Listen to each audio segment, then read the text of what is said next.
Alors c'est un mouvement qui est très populaire, soutenu par 75% des Français. Le gouvernement est sous pression, mais il n'a pas l'intention, et il l'a déjà dit, de débloquer d'enveloppes supplémentaires.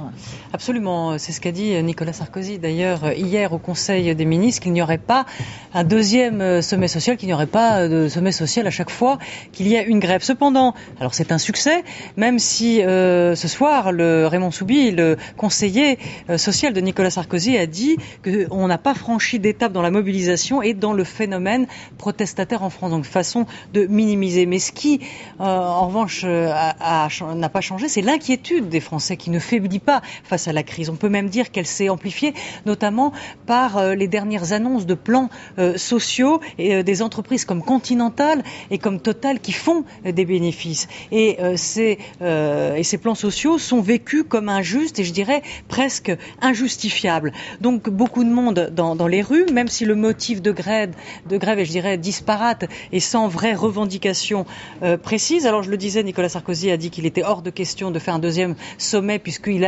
considère qu'il a tout mis sur la table il y a un mois et il sait et puis alors donc Alain Juppé, qui était notre invité sur notre antenne aujourd'hui, disait qu'il y a bien un moment où on serait de toute façon obligé de revenir autour de la table et il sait de quoi il parle puisque lui est une victime du mouvement social. En tout cas, le succès de cette mobilisation accentue le rapport de force en faveur des syndicats qui, je dirais, politisent leur mouvement avec une gauche qui trottine derrière et qui essaie de s'agréger au mouvement. Alors il y a toujours un personnage qui est très exposé lors de ces grandes journées de mobilisation, c'est le Premier ministre François Fillon qui s'exprimera ce soir à la télévision. Alors justement, traditionnellement, la Ve République veut effectivement que le Premier ministre soit le fusible du président de la République. On l'a vu tout au long de ces dernières décennies, on l'a vu encore plus dernièrement avec Dominique de Villepin sur le CPE avec Jacques Chirac. Mais avec Nicolas Sarkozy, c'est un président omniprésent qui parle sur tout, qui dit tout, qui agit sur tout